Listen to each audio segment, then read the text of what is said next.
Y la seguridad solamente del paciente, porque la verdad es que el término de seguridad se ha ido ampliando muchísimo y ahora mismo pues abarca no solamente al paciente, sino a los profesionales, al centro, a todo lo que se usa en el centro, a 20.000 cosas. Se ha ido ampliando muchísimo el concepto de seguridad, ¿no? Y realmente tenemos, pienso yo, muy poca memoria, ¿no? Porque acabamos con habido un fallo de seguridad tremendo, ha sido ahora con esto del COVID, de la pandemia del COVID. Es verdad que las faltas de previsión quizás hayan sido evidentes y ha puesto de manifiesto tanto que la seguridad y demás y no hemos quedado todo el mundo al descubierto, ¿no? Cuando yo estudiaba microbiología decía el profesor Perea que nos iba a tocar una pandemia a cada uno de los profesionales. Le había calculado más o menos la frecuencia de las pandemias y el tiempo que dura la profesionalidad el tiempo de la carrera profesional de cada uno, y más o menos pues había calculado que nos tocaría una pandemia a cada uno. Nosotros cuando estudias te parece eso un disparate, pero es cierto que parece que va siendo la cosa así, ya que hay gente quizás que no haya pasado ninguna, ¿no? Profesionalmente me refiero, y bueno, pues ya lo que la hemos pasado tenemos que no lo haya tocado. Esto de la seguridad también es un esfuerzo de humildad, ¿no? Porque realmente esto no es que la gente que hable de seguridad o sea más segura que los demás, al contrario, normalmente pues, suele ser al revés. Y bueno, se trata realmente de lo de la seguridad de que tienes que hacer un esfuerzo de humildad, ¿no? Y pensar que todo el mundo se puede equivocar, que es algo que ocurre. No se trata de buscar a quién es el culpable, sino realmente de intentar precisamente eso, que no repetir los errores, ¿no? Y lo que decía, que todo esto de la seguridad se ha ido complicando, me parecía simple, pero la verdad es que después pues, cada vez se ha ido ampliando mucho más, se le ha ido dando más importancia y bueno, ahora hay 20.000 herramientas, cualquier cosa, igual que lo que pasa con cualquier cosa de la medicina, te meten cualquier cosa y encuentras 80.000 cosas de cualquier tontería que nos llevamos.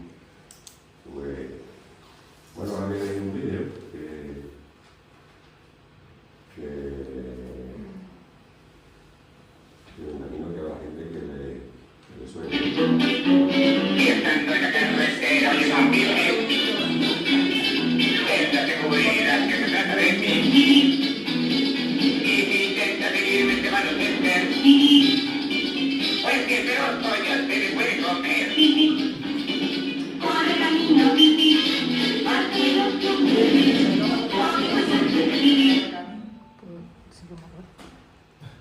¿Y ahora quita?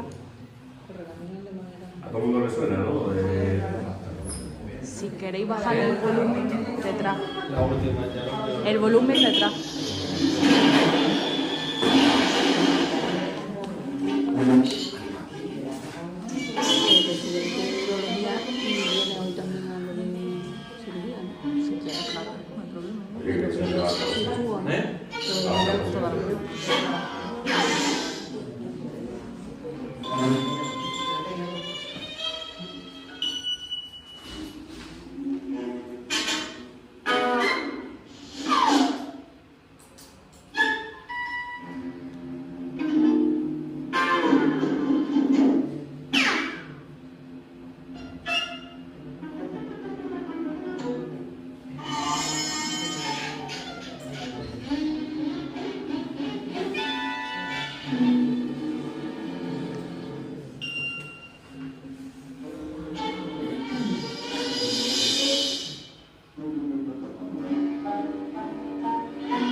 ¿Qué quiere decir con el vídeo? Pues una cosa que a mí me parece muy Abajo. alto.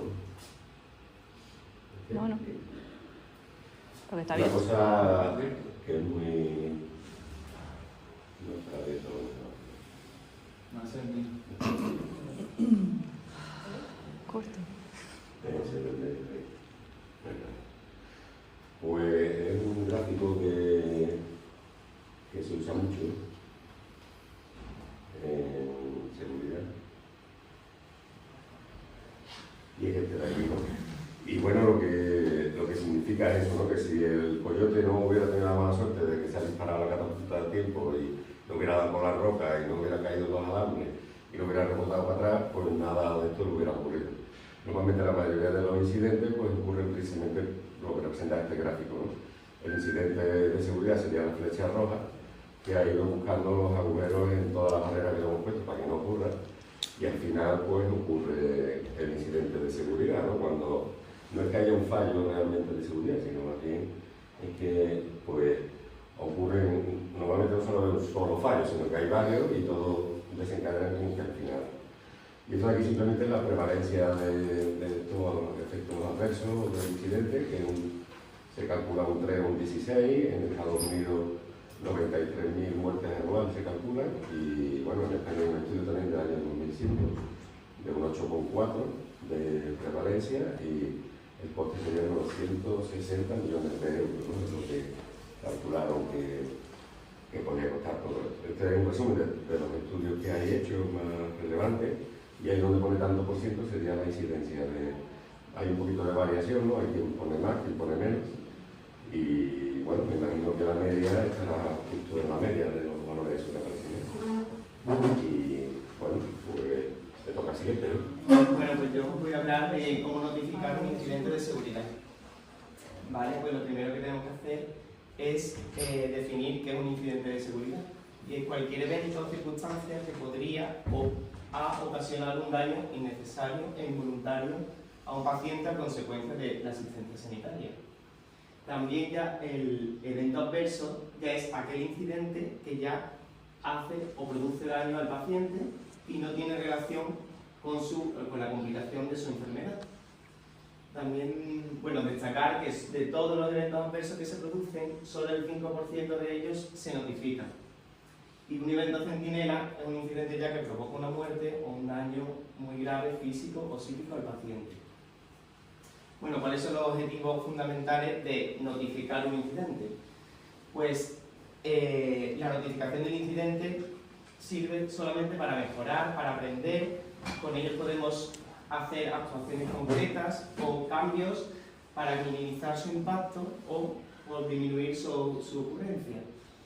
También así podemos identificar áreas, también elementos vulnerables y errores que cometemos en la práctica clínica habitual, los profesionales, y así mejorar la seguridad de los pacientes.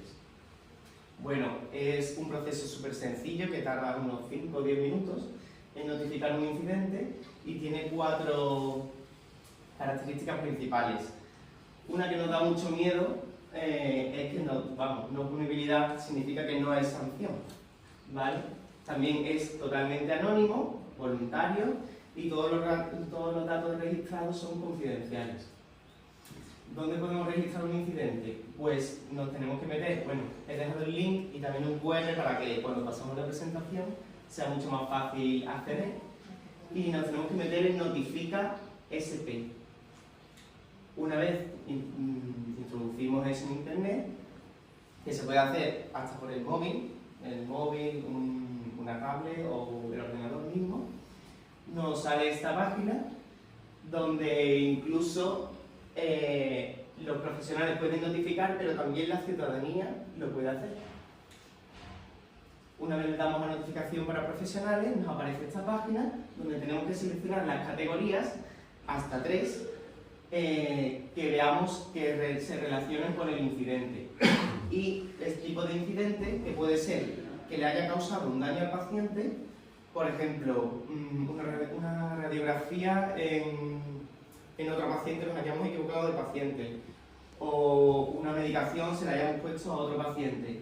Un incidente que no ha llegado al paciente sería Por ejemplo, en enfermería, cuando le prescribimos a un paciente una medicación intramuscular, por ejemplo, preguntarle antes al paciente si es alérgico y ahí podemos evitar un incidente. O un riesgo, una situación capaz de causar un incidente, puede ser un ejemplo, un carrito de parada que esté mal colocado, que eso puede ocurrir, pues puede ser una situación que genere un incidente, o una medicación que esté las ampollas mal colocadas, eso puede generar también un incidente.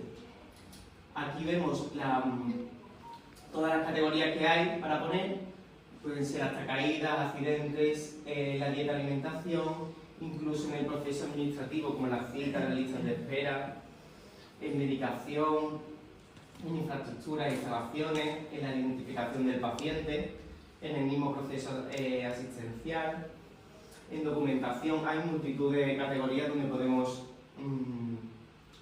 poner el incidente, incluso en las pruebas diagnósticas, de radiología, en transfusiones, si nos equivocamos de grupo sanguíneo, por ejemplo, en el paciente, en transporte y traslados, tecnologías de la información. Ya una vez hemos puesto las categorías, tenemos que describir perfectamente y detalladamente cómo ha ocurrido el accidente, las medidas que se han tomado, cómo se descubrió y con qué frecuencia se ocurre ese incidente. Por ejemplo, puede ser ocasional, que ocurra una vez cada 2 años, o puede ser muy frecuente, que ocurra cada semana. Ahora también podemos hasta incluir imágenes, hasta 4 imágenes, sin que se vea la cara del paciente, obviamente. La fecha, la localización, tenemos que poner también el centro. Y si ese incidente ha llegado a dañar al paciente, tenemos que poner la gravedad, porque así el gestor el que gestione esta notificación puede ser más inmediato en su respuesta. También podemos poner las características del paciente y si se ha informado a los familiares del paciente de ese incidente. Aquí, después de otra página, cuando le damos a continuar, vienen los factores que crees que han contribuido a que se produzca el incidente, que puede ser debido al profesional, en la parte organizativa, del equipamiento, de una comunicación inadecuada, o del propio paciente, una conducta desafiante, la edad, limitaciones para comunicarse. Y finalmente tenemos que poner qué profesionales somos. Y el correo opcional por si el gestor del incidente necesita una información adicional o que te pregunte sobre el incidente. Ya una vez terminamos, nos da un localizador donde podemos consultar cómo va evolucionando nuestro incidente, nuestra gestión, como si de un paquete de Amazon se tratase. Y bueno, aquí están las diferentes evoluciones. Primero nuevo, cuando la notificación ya ha sido recibida. En estudio, cuando están evaluando las causas y posibles medidas. Implementaciones de mejora, cuando están ya poniendo en marcha mejoras o medidas correctoras. Y resuelto, cuando ya se ha hecho ya todo, las propuestas se han aplicado ya satisfactoriamente. Y bueno, no quería también dejar atrás Notifica RAM, que es la otra página, aparte donde podemos notificar un incidente, pero debido a una reacción adversa a un medicamento, que es diferente a la notificación de incidentes, porque esto se debe intrínsecamente al medicamento. Y aquí también he dejado el link por si queréis notificar. Muy bien. Una herramienta que yo no conocía, la verdad no sé si muchos lo conoceréis, es otra herramienta más para el tema de la seguridad del paciente, que es lo que estamos hablando hoy. ANFLE son las siglas del análisis modal de fallos y efectos. ¿Qué es ANFLE realmente? Sirve para identificar y evaluar los fallos potenciales de los procesos, sus causas y sus posibles efectos. Prioriza fallos potenciales según el riesgo, la probabilidad de la ocurrencia y de la detección de esos fallos. Y sirve para establecer acciones para eliminar o reducir la probabilidad de que se produzcan esos fallos. ANFLE no es una herramienta que haya nacido y que se creara para el ámbito sanitario, ¿vale? Se empezó, hay estudios que hablan de el año 40 más o menos del siglo pasado apareció en Estados Unidos y sobre todo era para el tema militar al principio, se utilizó para eso, y también a partir de los años 60 y 70 para la industria aeroespacial, también allí en la NASA, en Estados Unidos, y para la industria automovilística. Es más, cuando uno se pone a buscar, que yo me he puesto a buscar para informarme de esto, casi todo lo que aparece de sanitario es poco, casi todo es en otro tipo de empresas, como por ejemplo eso, la industria automovilística. Los primeros que se recogen para el tema sanitario es también en Estados Unidos, en el año 88, la National Center for Patient Safety, allí es donde aparecen los primeros estudios que se utilizan este tipo de herramientas. Y en España, mucho más posterior, a finales de los 90, principios de los 2000, es cuando empiezan los primeros artículos sobre este tipo de herramientas. Hay tres tipos de ANFE: de diseño, de proceso y de medios. De diseño, cuando se hace desde el principio, cuando no hay estudios sobre un tema en concreto, se comienza desde el principio, ese es el de diseño. El de proceso es cuando ya está hecho ese estudio, pero se quiere utilizar este tipo de herramientas para disminuir y mitigar ese tipo de fallos potenciales que pueden ocurrir. Y el de medios es más que nada cuando a un estudio se le quiere introducir algo tecnológico, una nueva tecnología, y queremos prevenir los fallos posibles que tenga esa nueva tecnología. ¿Qué beneficios tiene este tipo de herramientas? Mejora la calidad y la fiabilidad del producto, si fuese en otro tipo de empresa, o en este caso sanitario, del proceso. Identifica y elimina, que es lo que a nosotros nos interesa, precozmente los posibles fallos que pueda ocurrir por el bien del paciente, es decir, lo que sirve es para una prevención de problemas. Mejora el conocimiento de la organización, porque una cosa que, como veréis posteriormente, es algo multidisciplinar que todos tenemos que ayudar. Documenta los riesgos y las acciones tomadas para reducirlos. Promueve el trabajo en equipo, como he dicho, porque todos tenemos que proponer ideas para solucionar esos posibles fallos. Minimiza los cambios y los costes asociados y mejora, que también es importante, la satisfacción del usuario. Importante, ¿cómo se desarrolla? Esto siempre hay que hacerlo de manera escalonada, pasando de un paso a otro. No se puede pasar al siguiente sin haber solucionado lo primero, ¿no? Antes que nada, definir el área objeto de análisis, es decir, de qué vamos a hacer el estudio, de qué vamos a hacer el ANFE. Normalmente se van a utilizar temas que sean de mayor riesgo. Por ejemplo, si utilizamos el ámbito sanitario, yo ahora veréis el ejemplo que he utilizado, que creo que es para que entendamos esto, porque si no a mí me cuesta entenderlo, es el tema de la canalización de vías centrales, ¿no? Por ejemplo, me parece algo que es de bastante riesgo. Otra cosa, si hablamos de un ámbito hospitalario, por ejemplo, una actividad de mucho riesgo puede ser un paciente que esté ingresado, por ejemplo, en la UCI, que haya que hacerle algún tipo de prueba diagnóstica, llevarlo hacia radiología. Esa situación, esa actividad es de bastante riesgo. Pues se podría hacer un ANFE sobre eso. Hay muchos temas, pero sobre todo lo que se utilizan es eso. Temas que sean de mucho riesgo para el paciente. Cuando tengamos ya elegido de qué vamos a hacer estudios, después tenemos que elegir el equipo. Si hablamos eso del ámbito nuestro, normalmente siempre van a estar médicos y enfermeros. Aunque como es algo que normalmente suele ser de mucho riesgo, muchas veces también auxiliares de enfermería, celadores e incluso administrativos según el ANFE que sea. Posteriormente, cuando ya tenemos eso, tenemos que hacer un diagrama de flujo. En el diagrama de flujo elegimos lo que es el proceso y sus etapas. Y al lado, ahora os lo enseñaré, al lado de esas etapas del proceso, otro cuadrado donde se ponen los posibles fallos potenciales que se pueden tener. Cuando tengamos eso, fallos potenciales y las etapas del proceso, las causas y los efectos. Os lo voy a enseñar.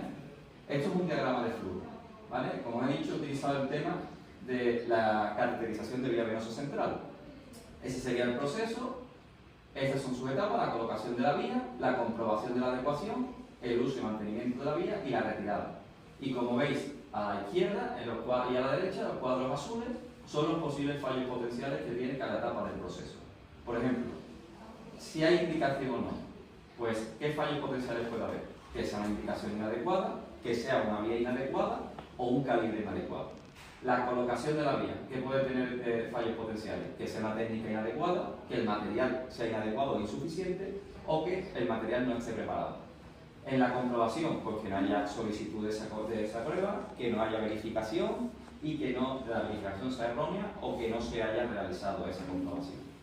En el uso y mantenimiento de la vía, que sea una prolongación innecesaria de esa vía, que no haya vigilancia, que no haya aplicación de cuidados de la vía y que sea una administración incorrecta de la medicación que utilizamos con esa vía. Y por último, la última etapa del proceso, la retirada, que puede tener como fallo, pues que sea una indicación incorrecta, que no sea el momento de retirar esa vía, que sea una técnica inadecuada y que no se vigilen las posibles complicaciones. Eso es etapas del proceso y sus fallos potenciales. ¿Qué se hace después? Como he dicho, hablamos de las causas de esos posibles fallos potenciales y los efectos. ¿Vale?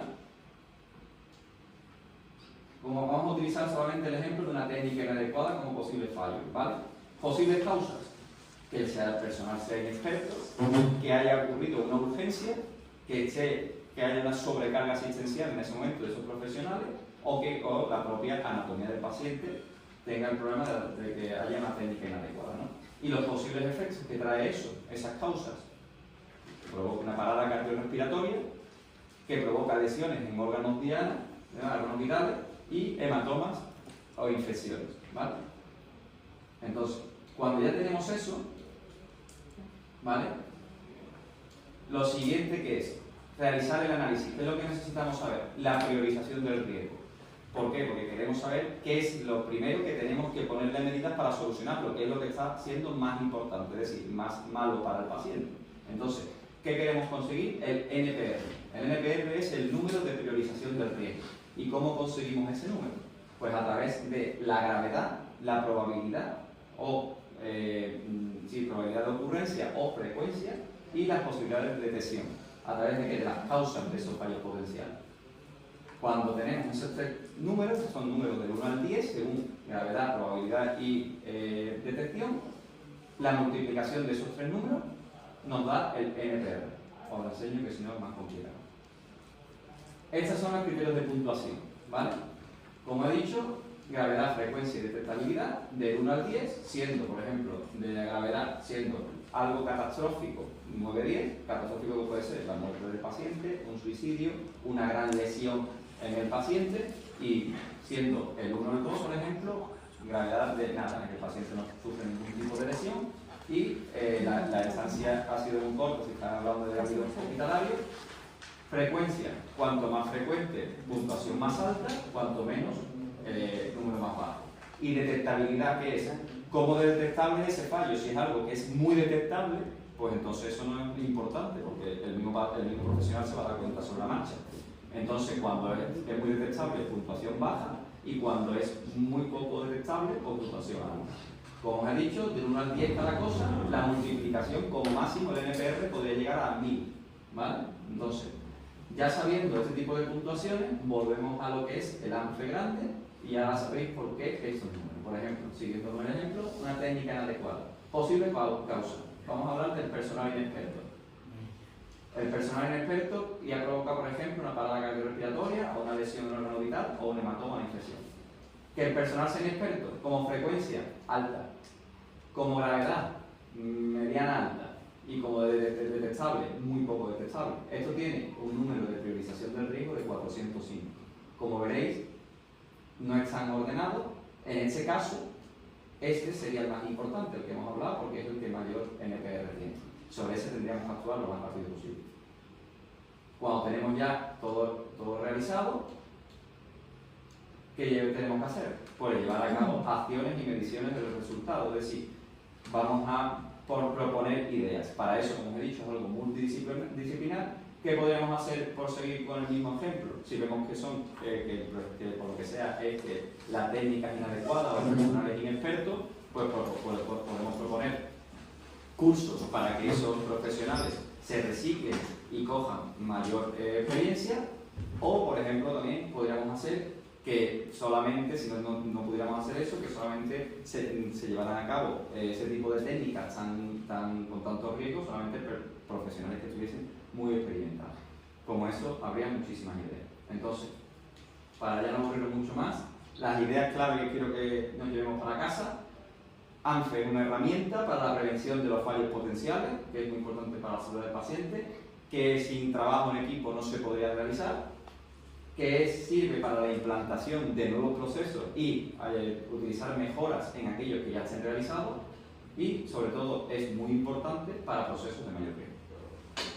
Vale, pues voy a seguir y voy a continuar con la seguridad del paciente, ¿vale? Es un componente clave de la calidad asistencial cobrando especial importancia en los pacientes y sus familias, profesionales sanitarios y organización sanitaria. Por ello necesitamos un soporte de una estructura y una organización donde se priorice esa seguridad del paciente y un plan de trabajo que especifique las medidas a seguir para minimizar esos riesgos y garantizar una asistencia sanitaria eficaz y segura. ¿Qué podríamos hacer de la atención primaria para mejorar esta seguridad de los pacientes? Pues establecer una cultura de la seguridad del mismo, implantar y promocionar un sistema de notificación. O sea, sería conveniente que nos saltaran como alarma de los efectos adversos. Como esa, ¿no? Por ejemplo. O de incidencias sin daños, para así nosotros poder aprender y modificar en el caso de que se pueda. Desarrollar el análisis de los incidentes notificados, llevar a cabo una gestión proactiva de riesgo y sobre todo trabajar en minimizar los incidentes relacionados con la medicación. Esto es muy importante en atención primaria porque uno de los incidentes que ocurren aquí es la prescripción. A veces prescribimos demasiado y esto crea muchas incidencias. Entonces, se ha visto y se ha comprobado que tanto los protocolos que nos mandan de polimedicados como, por ejemplo, las alertas de interacciones cuando recetamos, pues eso ha disminuido la incidencia, mejora la seguridad del paciente y mejorar la comunicación entre todos los niveles asistenciales e interfaces.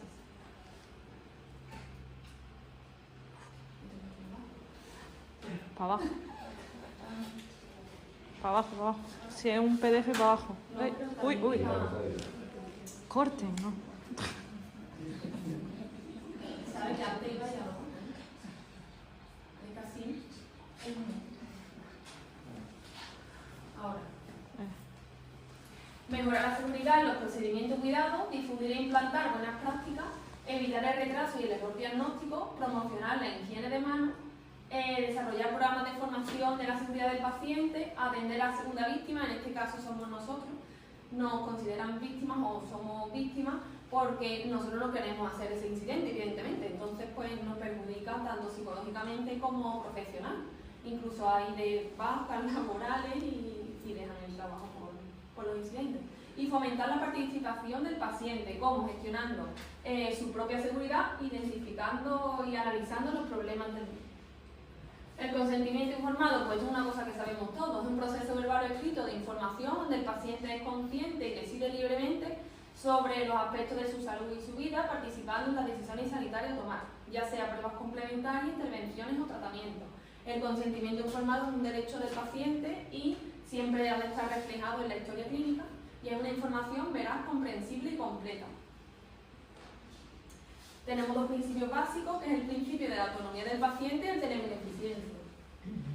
Las excepciones, cuando no debemos entregar consentimiento o no hace falta, pues cuando la ausencia de intervención suponga un riesgo para la salud pública, cuando la persona no esté capacitada para tomar decisiones y cuando la posibilidad de una lesión irreversible o riesgo vital exija una actuación urgente. Documentos de información específicos, pues debemos entregar consentimiento informado en miles de cosas. Estos son tan solo unas cuantas que yo cuento. Para las infiltraciones, la cirugía de lesiones superficiales, cirugías de lipoma, para las pastillas del día después, o sea, la contracesión poco y tal, yo no lo sabía, pero supuestamente también hay que entregar consentimiento informado. Vacuna de alergia, retinografía, extracciones dentarias, la atención en el parto. La transferencia segura para el paciente, pues uno de los momentos más frágiles que puede conllevar a errores tanto de la interpretación como de la incompleta comunicación entre profesionales. Para llevar una transferencia exitosa, pues debemos involucrar al personal en la capacitación, identificar referentes para promover la mejora de la calidad, promover trabajo en equipo, confianza, roles y responsabilidad. Además, implica el traspaso de responsabilidad del cuidado del paciente a otros profesionales, ya sea temporal o definitiva. Y en una transferencia segura, este traspaso va acompañado de un proceso de comunicación en el que se transmite toda la información, tanto clínica como identificativa. El briefing, pues, consiste en reuniones breves donde exponemos en común todos los riesgos potenciales o eventos.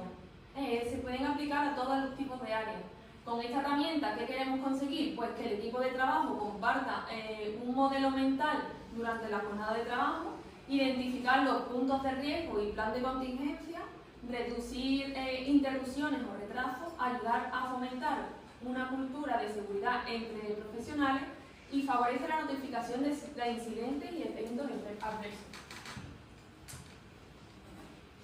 El checklist, todos también sabemos que es una lista de verificación donde el objetivo que se quiere conseguir es reforzar las prácticas seguras y a su vez los cuidados de calidad para garantizar la seguridad del paciente, sobre todo lo utilizamos en quirófanos, unidades de cuidados intensivos, y evitar así errores tanto organizativos, de comunicación debido a un olvido.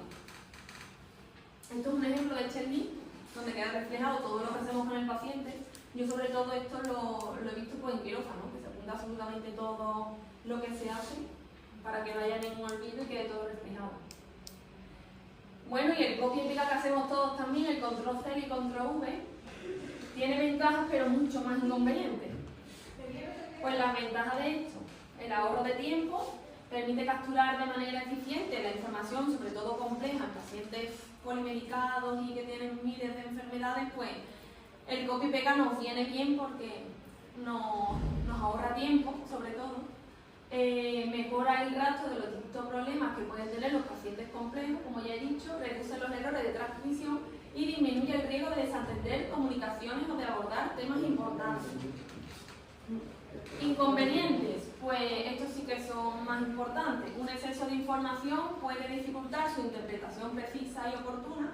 O sea, cuando vemos un montón de antecedentes, pues siempre vemos mucho y nos olvidamos de lo importante. Pues es mejor poner algo preciso que miles de cosas. La información inexacta o inconsciente puede impactar negativamente sobre la intención si la misma es copiada y pegada una y otra vez. Resulta difícil defender en juicio por mala praxis casos en los que la información copiada y pegada juega algún papel.